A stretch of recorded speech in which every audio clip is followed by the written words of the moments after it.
ராசிக்கார நண்பர்களே, இந்த கடகராசி அப்படிங்கிறது ஒரு அற்புதமான ராசி. மனிதர்கள் அப்படின்னு ஒரு கடவுளால் பிறப்பிக்கப்பட்ட ஒரு முக்கியமான சில ஜீவராசிகளில் இந்த கடகராசி மட்டும் ஒரு ஜீவராசியாக தெரியும்.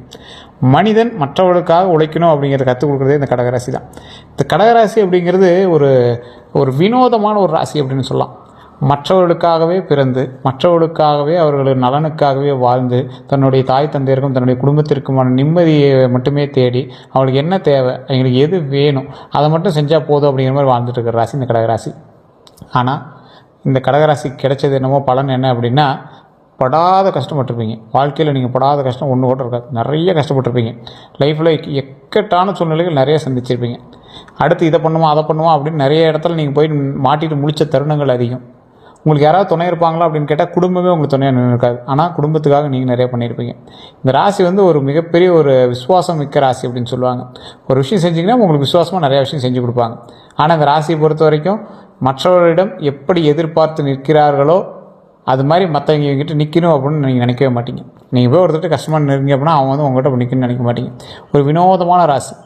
திருமணத்தில் தாமதம் ஏற்பட்டிருக்கும், குழந்தைகளை தாமதம் ஏற்பட்டிருக்கும், கல்வியில் தாமதம் ஏற்பட்டிருக்கும், குடும்ப ரீதியான விஷயத்தில் தாமதம் ஏற்பட்டு சில நேரம் சாப்பாட்டுக்கே கஷ்டப்பட்டிருப்பீங்க, தொழிலில் கஷ்டப்பட்டிருப்பீங்க. ஒரு தொழில் இதுதான் நிரந்தரமான தொழில் அப்படின்னு உங்களுக்கு எந்த தொழில் நீங்கள் சந்திச்சிருக்க மாட்டீங்க. ஏன்னா இது உங்களுடைய ஜாதக ரீதியாக இல்லை, இது ராசி ரீதியாகவே உங்களுக்கு அந்த மாதிரி அடிப்படை. அதாவது நீர் தத்துவ ராசி அப்படின்னு சொல்லுவாங்க, வாட்டர் எலிமெண்ட் கொண்ட ராசி அப்படின்னு சொல்லுவாங்க. அப்படின்னா என்ன, அதிபதி சந்திரன். நீர் எந்த பக்கம் போனாலும் அதுக்கு தகுந்த மாதிரி செட் ஆகிக்கும், ஆனால் நிலையான ஒரு இடத்துல இருக்காது. அந்த மாதிரி தான் இந்த ராசி. ஸோ இந்த கடகம் அப்படிங்கிறது நீங்கள் கிணத்து தண்ணி இல்லை, ஒன்றே எவாபரேட் ஆகிருங்க, கொஞ்சம் சூடுபடுத்தினா அவங்க மேலே போயிடுவீங்க. ஸோ அந்த மாதிரி தான் கடல் தண்ணி மாதிரி நகர்ந்துகிட்டே இருப்பீங்க, அலை அடிச்சிட்டே இருக்கும். அந்த மாதிரி தான். ஸோ நீர் தத்துவ ராசினா அப்படி தான், நிறைய பேர் தெரியாத ஒரு விஷயம் தான். ஸோ இந்த ராசியை பொறுத்த வரைக்கும் சந்திரன் அப்படிங்கிறதுனால பாரம்பரிய ஜோதிடத்தில் சந்திரன் கொடுத்த சில அம்சங்கள் இருக்குது. மனம், உணர்வுகள், தாய்மை, குடும்பம், அன்பு, நினைவுகள், பாதுகாப்பு உணர்வு, மன அமைதி, இது எல்லாமே உங்களுக்கு சேர்ந்து வரும்.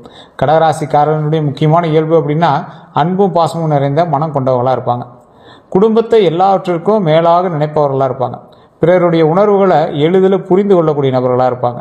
யாருக்கும் துன்பம் வரக்கூடாது அப்படின்னு நினைப்பாங்க.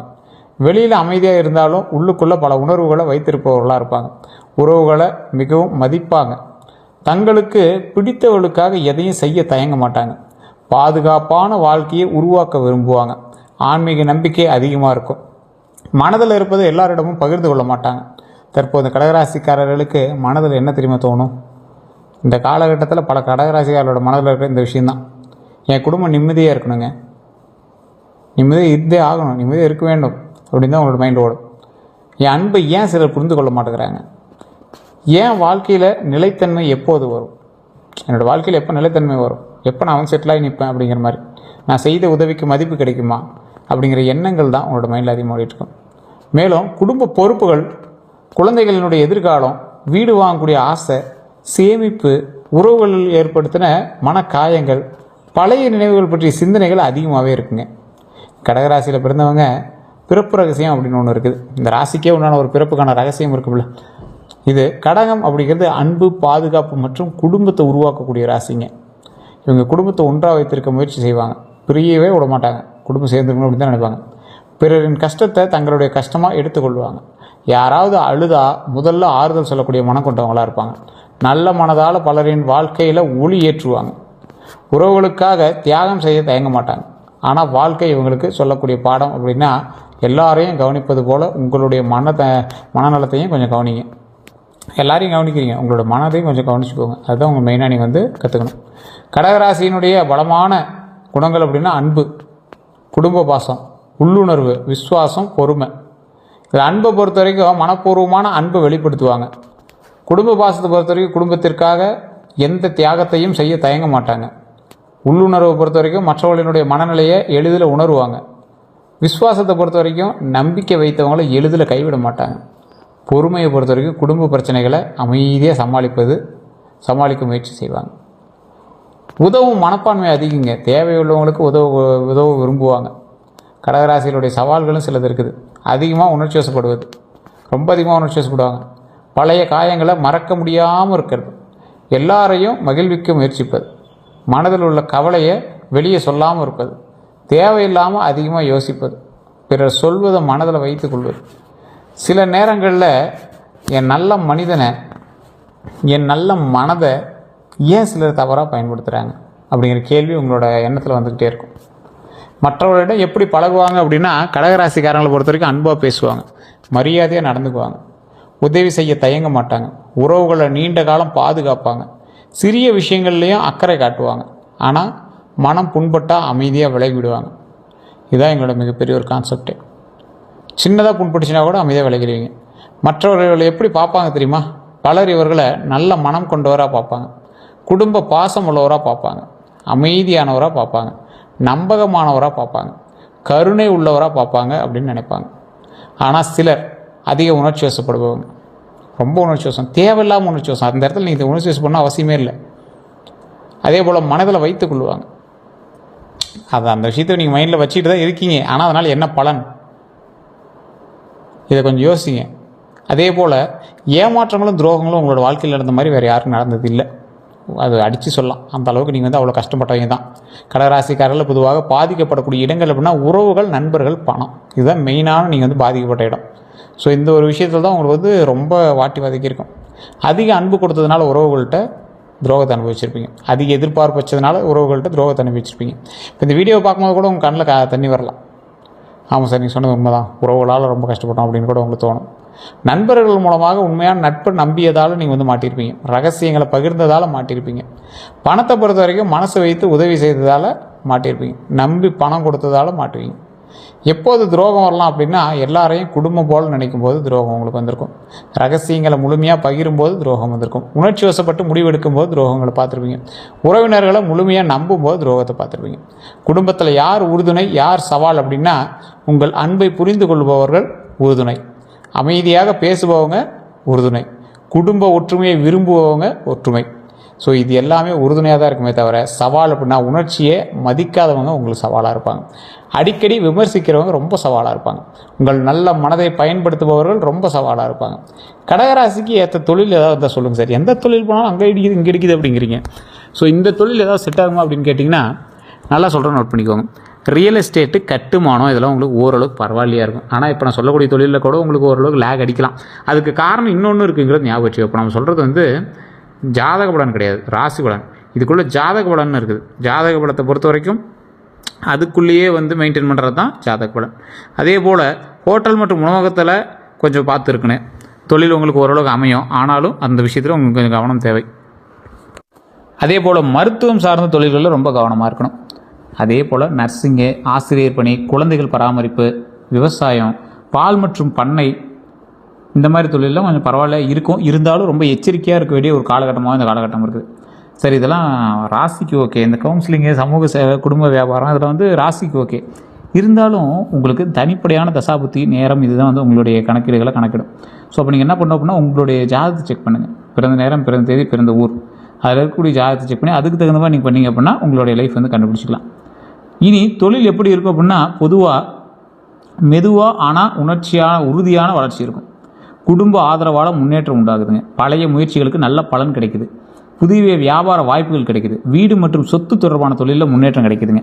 ஸோ இதை பொறுத்தவரைக்கும் நல்ல ஒரு முன்னேற்றமாக இருந்தாலும் இது எல்லாத்துக்கும் செட் ஆகுமா அப்படின்னு கேட்டால் கொஞ்சம் ஏறத்தாழ தான் இருக்கும். இது நீங்கள் எங்கே செக் பண்ணிக்கணும் அப்படின்னா, உங்களோட ஜாதகத்தை தான் செக் பண்ணணும். A to Z கம்ப்ளீட்டாக செக் பண்ணிக்கோங்க. உங்களுடைய லோக்கலில் இருக்கக்கூடிய ஜோதிடர் கொண்டு போய் உங்களோட பிறந்த தேதி, பிறந்த நேரம், பிறந்த ஊர் சொல்லிக் கொடுங்க. அது எந்த அளவுக்கு இங்கே சொல்கிறாங்கன்னு பாருங்கள். இல்லை சார் ஒன்றும் செட் ஆகலை அப்படின்னா கீழே ஒரு நம்பர் கொடுத்துருங்க. பிரபல ஜோதிடர் நம்பர் தான். கிட்டத்தட்ட 200 ஜோதிடர்களுக்கு மேலே இவர் குரு, அதாவது ஜோதிடம் கற்றுக் கொடுப்பாங்க பார்த்தீங்கன்னா, அந்த மாதிரி குரு. இவர் ஒரு 5 லாங்குவேஜில் ஜோதிடம் பார்ப்பார். கிட்டத்தட்ட இப்போ நீங்கள் பெருமையாக பேசிகிட்டு இருக்கக்கூடிய நிறைய பொலிட்டீஷியன்ஸ்க்கு ஜோதிடம் பார்த்து சொல்லக்கூடியவர். அவர் நம்பர் நான் கீழே கொடுத்துருக்கேன். நீங்கள் ட்ரை பண்ணி பாருங்கள், ஃபோன் மூலமாக பேசி பாருங்கள். உங்களுக்கு செட் ஆகுது அப்படின்னா நீங்கள் அவர்கிட்ட ஒரு 5 நிமிஷத்துக்கு ஒரு தடவை நீங்கள் கேட்க ஆரம்பிச்சுக்குவீங்க. சரி, இதை பண்ணலாம், அதை பண்ணலாம், இது பண்ணால் சக்ஸஸ் ஆகுமா, இந்த தொழிலில் லாபம் கிடைக்குமா, எந்த தொழில் லாபம் கிடைக்கும், இந்த மாதிரி பேச ஆரம்பிச்சுவீங்க. உங்களுக்கு அது ரொம்ப உறுதுணையாகவும் இருக்கும். உங்களுக்கு வேணும் அப்படின்னா கண்டிப்பாக அந்த நம்பருக்கு பயன்படுத்தி பாருங்கள். இது நீங்கள் உங்களுடைய ஐடியா பேசிஸில் நீங்கள் பண்ணலாம். இது நீங்கள் ப்ரொமோஷன் எடுத்தாலும் அது உங்களுடைய ஒரு விஷயம் தான். இந்த செய்வனை பழிக்குமா அப்படின்னு கேட்டால், கந்திஷ்டி இருக்குமா அப்படின்னு கேட்டால், பாரம்பரிய விஷயத்தின்படி உங்களுடைய குடும்ப மகிழ்ச்சியை பார்த்து சிலர் பொறாமப்படலாம். ஒவ்வொருத்தருடைய குடும்பம் பார்த்திங்கன்னா ஆன்மீக ரீதியான குடும்பமாக இருக்கும். இந்த ஆன்மீக ரீதியான குடும்பங்களை பொறுத்த வரைக்கும் அவங்களுடைய குடும்பமே காப்பாற்றிட்டு இருக்கும். அவங்களுடைய முன்னோர்கள் சாமி சொல்கிறவங்களா இருப்பாங்க, வாக்கு பார்க்குறவங்களா இருப்பாங்க. அவங்களுடைய குடும்பமே எங்களை காப்பாற்றிட்டு இருக்கும். ஸோ அதுபோல் சில முறைகள் வச்சுருப்பாங்க. அந்த வீடுகளில் எந்த ஒரு விஷயத்தினாலையும் எங்களை பாதிக்காது. அப்படி செய்வினை பழிக்குமா, அப்படி திருஷ்டி பழிக்குமா அப்படின்னு கேட்குறீங்கன்னா, அது ஓரளவுக்கு குடும்பம் நல்லா இருக்கிறவங்களுக்கு, குடும்பத்தில் அந்த மாதிரி ஏற்கனவே ஆன்மீக ரீதியான சக்திகள் இருக்கிறவங்களுக்கு அது அவ்வளோ சீக்கிரம் பழிக்காது அப்படிங்கிறதா உண்மை. அதே போல் கந்திஷ்டி குறித்து பலருக்கு பல நம்பிக்கைகள் உண்டு, சிலருக்கு இல்லை. செய்வினைகளை பொறுத்தும் உங்களுக்கு அந்த மாதிரி எந்த நம்பிக்கைகள் இல்லை அப்படிங்கிற விஷயத்தில் விட்டுருங்க. அப்படி இருக்கிறவங்க குலதெய்வத்தை போய் வழிபடுங்க. மன அமைதிக்காக இறை நம்பிக்கை ரொம்ப முக்கியம். நல்ல சிந்தனையை சிந்திங்க, தியானம் பண்ணுங்கள், உதவியாக இருக்கும். ரொம்ப சந்தேகமாக இருந்தால் கீழே ஒரு நம்பர் இருக்குது, அந்த நம்பருக்கு அவர் ஃபோன் பண்ணி கேட்டிங்க அப்படின்னா உங்களுக்கு இருக்கா இல்லையா, அதன் மூலமாக ஏதாவது பிளாக் மேஜிக் ஏதாவது பண்ணியிருக்காங்களா, செய்வினைகள் மூலமாக வேறு ஏதாவது விஷயங்கள் நடந்திருக்கா, கந்திஷ்டி உங்களுக்கு இருக்கா இல்லையா அப்படின்னு A to Z ஜாதகத்தை வச்சு சொல்லிடுவார். அதே போல் நல்ல நேரம் எப்போ ஆரம்பிக்கும் அப்படின்னா, பல விஷயங்கள்னால நீங்கள் நல்ல நேரத்தை ஈஸியாக கணிக்க முடியும். பழைய மனக்கவலைகளை விட்டு அதை நீங்கள் விலகினீங்க அப்படின்னா ஒரு நல்ல ஒரு நேரம் ஆரம்பிக்குது. தன்னம்பிக்கையை வளர்த்து கொள்ளும்போது நல்ல நேரம் ஆரம்பிக்குது. புதிய வாய்ப்புகளை ஏற்றுக்கொள்ளும் போது நல்ல நேரம் ஆரம்பிக்குது. குடும்ப ஒற்றுமையை வலுப்படுத்தும் போது நல்ல நேரம் ஆரம்பிக்குது. இந்த நல்ல நேரம் ஆரம்பிக்கும் போது நீங்கள் அதுக்கு தகுந்த மாதிரி நீங்கள் உங்களுடைய மூவ்மெண்ட்டை மூவ் பண்ண ஆரம்பிங்க. அது பாட்டு நல்ல நேரம் உங்களுக்கு அப்படியே பிடிச்சி தூக்கிவிடலாம், இது பண்ணாது, நீங்கள் தான் இறங்கி வேலை செய்யணும். அதே போல் அதிர்ஷ்ட நிறங்கள் பாரம்பரியமாக வெள்ளை, வெள்ளி நிறம், இளநீலம், முத்து நிறம் சந்திரனோட தொடர்புடைய நிறங்களாக கருதப்படுதுங்க. இதில் அதிர்ஷ்ட எண்கள் அப்படின்னா 2, 7 அதிர்ஷ்ட எண்ணாக சொல்லப்படுது. இருந்தாலும் இந்த அதிர்ஷ்ட எண் பொறுத்த வரைக்கும் உங்களுடைய ஜாதகத்தை செக் பண்ணி தான் சொல்ல முடியும். அதே போல் சாதகமான நாள்னால் திங்கக்கிழமை. ஸோ உங்களுக்கு பரவாயில்லையான ஒரு நாள் தான். திருமணம் மற்றும் குடும்ப வாழ்க்கையை பற்றி நீங்கள் தெரிஞ்சுக்கணும் அப்படின்னா ஒரு முக்கியமான ஒரு விஷயம். குடும்ப வாழ்க்கையை பொறுத்த வரைக்கும் மிகவும் மதிப்பவர்களாக இருப்பீங்க. குடும்ப வாழ்க்கையில் ரொம்ப உங்களை பெருசாக தான் நினைப்பாங்க. துணைக்கு பாதுகாப்பு உணர்வு கொடுப்பவர்களாக இருப்பீங்க. அன்பு நிறைந்த உறவாக விரும்பக்கூடிய ஒரு நபராக இருப்பீங்க. மனம் திறந்து பேசினா குடும்ப வாழ்க்கை மகிழ்ச்சியாக இருக்கும் அப்படிங்கிறதுக்கு நீங்கள் ஒரு எடுத்துக்காட்டுன்னே சொல்லலாம். சில நேரத்தில் நீங்கள் ஓப்பனப்பாக இருக்க மாட்டீங்க. உங்கள்கிட்ட ஒரு சின்ன ஒரு பழக்கம் இருக்குது. ஒரு இடத்துல பேசினா ஓட்டவாய் மாதிரி நீங்கள் பேசிடுவீங்க, மறுபடியும் திருப்பி பேசுவீங்க, மறுபடியும் போய் கெஞ்சுவீங்க. இந்த பழக்கம் மட்டும் கொஞ்சம் சரி பண்ணிங்கன்னா உங்களுக்கு சரியாக போயிடும். ஏன்னா இது ராசிக்கான பழக்கம். அந்த ராசியில் இருக்கிறவங்க என்ன பண்ணுவாங்கன்னா கொஞ்சம் உளறுவாய் தான். அதே போல் ஒரு சின்ன மைனஸ் ஒன்று இருக்குது. அங்கே பேசுகிறது, இங்கே பேசுகிறது, இங்கே பேசுகிறது, அங்கே பேசுகிறது. உங்களோட கவலைகளை தான் நீங்கள் சொல்கிறீங்க. அந்த விஷயங்கள் எவ்வளோ அந்தளவுக்கு பாதிக்குங்கிறது நீங்கள் தெரியாமல் பேசிட்டீங்க. அதை கொஞ்சம் சரி பண்ணிக்கோங்க. அதே போல் இந்த திருமண விஷயங்களை பொறுத்த வரைக்கும், குடும்ப வாழ்க்கையை பொறுத்த வரைக்கும் அர்த்தநாரீஸ்வரர் வழிபாடு ரொம்ப நல்லது. அது பண்ணிங்கன்னா மிகப்பெரிய நன்மை உண்டு அப்படிங்கிறது ஞாபகம் வச்சுக்கோங்க. குழந்தை பாக்கியத்தை பொறுத்தவரைக்கும் குழந்தைகள் மீது அதிக பாசம் காட்டுவாங்க. அவர்களுடைய கல்வி மற்றும் எதிர்காலத்தில் அதிக அக்கறை கொள்வாங்க. நல்ல பழக்கங்களை கற்றுக் கொடுக்க விரும்புவாங்க. வண்டி வாகன யோகத்தை பொறுத்தவரை குடும்ப வசதிக்காக வாகனம் வாங்கக்கூடிய எண்ணம் இருக்கும். இந்த காலகட்டத்தில் புதிய வாகன யோகம் அமையுது. வாகன பராமரிப்பில் கவனம் தேவை.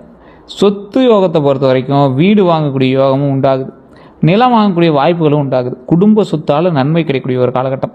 குடும்ப சொத்தில் ஏதாவது சிக்கலில் இருந்துச்சு, பங்காளிகளுக்குள்ளே, பெரியப்பா சித்தப்பாக்குள்ளே, அண்ணன் தம்பிகளுக்குள்ளே, இந்த மாதிரிலாம் ஏதாவது சிக்கல் இருந்துச்சுன்னா அதெல்லாம் சரியாகும். ஆவணங்களை முழுமையாக சரிபார்க்கணும். அதை மட்டும் தயவு செய்து கொஞ்சம் செக் பண்ணிக்கோங்க. அடுத்த 12 நாட்களை பொறுத்த வரைக்கும் தொழில் ரீதியான விஷயங்களில் புதிய பொறுப்புகள் வரலாம். பழைய வேலைகள் நிறைவு பெறலாம். பணத்தை பொறுத்த வரைக்கும் செலவுகளை கட்டுப்படுத்துவது நல்லதுங்க. சேமிப்பில் கவனம் செலுத்துங்க. உறவுகளை பொறுத்த வரைக்கும் குடும்பத்துடன் நேரம் செலவிடுங்க. மனம் திறந்து பேசுங்க. மனநிலையை பொறுத்த வரைக்கும் தேவையற்ற கவலைகளை குறையுங்க. நேர்மறை சிந்தனையை வளர்த்து கொள்ளுங்க. அதே போல் ஒரு முக்கியமான விஷயங்க, நீங்கள் செய்யணும் செய்யக்கூடாது அப்படின்னு நிறைய விஷயங்கள் இருக்கலாம். ஜாதக ரீதியாக தான் அதை கால்குலேட்டே பண்ண முடியும். இது இப்போ நான் ராசி ரீதியாக சொல்கிறேன். இது உங்களுக்கு 60% தான் பொருந்தும். அதையும் நான் ஓப்பனாகவே சொல்கிறேன். நிறைய பேர் சொல்லுவாங்களா என்னன்னு தெரில. ஏன்னா நான் சொல்கிறது ராசி பலன். உள்ளே நீங்கள் தசாபுத்தி வேறு, நட்சத்திரம் வேறு, இதெல்லாம் உள்ள நிறைய வேறு இருக்குது. அதனால் குடும்பத்துடன் அதிக நேரம் செலவிடுங்க. இந்த காலகட்டத்தில் மன அமைதியை பாதுகாத்து கொள்ளுங்கள். சேமிப்பு பழக்கத்தை வளர்த்து கொள்ளுங்கள். உடல் நலத்தை கவனிங்க. புதிய வாய்ப்புகளை தைரியமாக ஏற்றுக்காங்க. அதுதான் உங்களுக்கு முக்கியமான ஒரு விஷயம். இந்த தடவை புதிய வாய்ப்புகள் வரும். அந்த வாய்ப்புகளை தைரியமாக ஏற்றுக்கோங்க. புதிய வாய்ப்புகள்னால் ஏதாவது திடீர்னு ஒரு 50 lakhs ஒரு அமௌண்ட் கட்ட சொன்னாங்க சார், நல்ல வாய்ப்பாக இருக்குது, மைண்டில் அப்படி தான் தோணுது, அதில் இருந்த ஒரு 2-3 பேர் கேன்வாஷ் பண்ணாங்க, அவங்க சொல்கிறதெல்லாம் பார்த்தா சரியாக தெரியுது, இப்படிலாம் போய் மாட்டிக்காதீங்க. ரொம்ப இன்வால்வ் பண்ணி பாருங்கள், செக் பண்ணுங்கள். அதே போல் இந்த அமௌண்ட்டை பற்றி அதீத முதலீடுகள்லாம் யோசிச்சு பண்ணணும். இந்த டைமில் அதீத முதலீடுகள் போட்டிங்கன்னா மாற்றத்துக்கான வாய்ப்புகளும் உண்டு. அதே போல் குடும்பத்தோடு அதிக நேரம் செலவிடுங்க. அது நல்லதாக அமைதும் அப்படிங்கிறது ஒரு முக்கியமான விஷயமா இருக்குது. குடும்பத்துக்கு இப்போ பரவாயில்லையாக இருக்குது. மன அமைதியை பாதுகாத்து கொள்ளுங்கள். சேமிப்பு பழக்கத்தை வளர்த்துக்காங்க. உடல் நலத்தை கவனிங்க. அதுதான் மெயினான ஒரு விஷயம். புதிய வாய்ப்புகளை தைரியமாக ஏற்றுக்காங்க. செய்யக்கூடாதது அப்படின்னா பழைய காயங்கள் நினைத்து வாழ்வது. பழைய காயங்கள் நினச்சி வாழ்கிறத தயவுசெய்து அவாய்ட் பண்ணிக்கோங்க. அதை மட்டும் செய்யவே செய்யாதீங்க. அனைவரையும் உடனே நம்புறதை தயவுசெய்து மாற்றிக்கோங்க. உணர்ச்சி வசப்பட்டு முடிவெடுக்கிறதையும் தயவுசெய்து மாற்றிக்கோங்க. மனதில் வைத்துக்கொண்டு வருந்துவதையும் மாற்றிக்கோங்க. தேவையற்ற செலவுகள் செய்வது தவிர்த்துக்கோங்க. பரிகாரங்கள் அப்படின்னா பாரம்பரிய நம்பிக்கைகளின் அடிப்படையில் திங்கட்கிழமை சிவபெருமான் அல்லது அம்பாள் வழிபாடு, ஸோ திங்கக்கிழமை இந்த சிவபெருமானும் அம்பாள் வழிபாடு பண்ணிங்க அப்படின்னா மிகப்பெரிய நன்மை நடக்குது. அது நிறைய ராசிக்காரங்களுக்கு தெரியல. திங்கக்கிழமை வழிபாடு ரொம்ப ஒரு அற்புதமான ஒரு வழிபாடு. அம்மன் கோயில் தரிசனம், எந்த அம்மன் கோயிலாக இருந்தாலும் சரி, பக்கத்தில் மாரியம்மன் கோயில் இருக்குது, இல்லை ஏதோ ஒரு அம்மன் கோயில் இருக்குன்னா அங்கே போய் வழிபடுங்க, ரொம்ப நல்லதுங்க. பால் அபிஷேகம் செய்கிறது ரொம்ப நல்லது. கோவில் மரபுகளுக்கு ஏற்ப அன்னதானம், நீர்தானம், பெற்றோருக்கு மரியாதை செலுத்துறது, இதெல்லாம் ரொம்ப நல்லதுங்க. தினமும் சில நிமிடங்கள் தியானம் செய்தால் மிகப்பெரிய நன்மை உண்டாகும் அப்படிங்கிறது ஞாபகம் வச்சுக்கோங்க. கடகராசியினுடைய வாழ்க்கையை பொறுத்த வரைக்கும் வாழ்க்கை ரகசியம் அப்படின்னா உங்கள் அன்பும் கருணையும் உங்கள் மிகப்பெரிய பலம் அப்படிங்கிறத ஞாபகம் வச்சுக்கோங்க. ஆனால் பிறரை போலவே உங்களுடைய மனதையும் பாதுகாக்க கற்றுக்கொண்டா வாழ்க்கையில் இன்னும் மகிழ்ச்சியாகும் அப்படின்னு ஞாபகம் வச்சுக்கோங்க. மற்றவங்கள மாதிரியும் நீங்களும் யோசிக்கணும் அப்படின்னு ஞாபகம் வச்சுக்கோங்க. உங்கள் இடத்துல மற்றவங்களையும் வச்சு யோசிச்சு பார்க்கணும்னு ஞாபகம் வச்சுக்கோங்க. அன்பால மனிதர்களுடைய மனதை வெல்லக்கூடியவங்க நீங்கள். குடும்பத்தை உயர்த்தும் சக்தி கொண்டவர் நீங்கள். அமைதியாக பெரிய சாதனைகளை செய்யக்கூடியவர் நீங்கள். உணர்ச்சியையும் அறிவையும் சமநிலைப்படுத்தி தன்னம்பிக்கையுடன் முன்னேறினா குடும்ப மகிழ்ச்சி, மன நிறைவு மற்றும் நிலையான வளர்ச்சி உங்கள் வாழ்க்கையில் அதிகரிக்கலாம் அப்படிங்கிறத மைண்டில் ஞாபகம் வச்சுக்கோங்க. ராசியை பொறுத்த வரைக்கும் பரவாயில்லையா இருக்குது. நீங்கள் எந்த அளவுக்கு பயன்படுத்துகிறீங்களோ அந்த அளவுக்கு வெற்றி உண்டாகுது அப்படிங்கிறத மைண்டில் ஞாபகம் வச்சு செயல்படுங்க. வேறு ஏதாவது தகவல் வேணும் அப்படின்னா மறக்காம கமெண்ட்ஸில் பார்த்துருங்க. இதோட நம்ம சேனல் சப்ஸ்கிரைப் பண்ணி மற்ற பெல் பட்டன் மறக்காம ப்ரெஸ் பண்ணிக்கோங்க. அதே போல் ஒரு முக்கியமான விஷயம் தான், இந்த ராசிக்காரங்க வேறு ஏதாவது சந்தேகங்கள் இருந்தால் கீழே நம்பர் கான்டாக்ட் பண்ணி பேச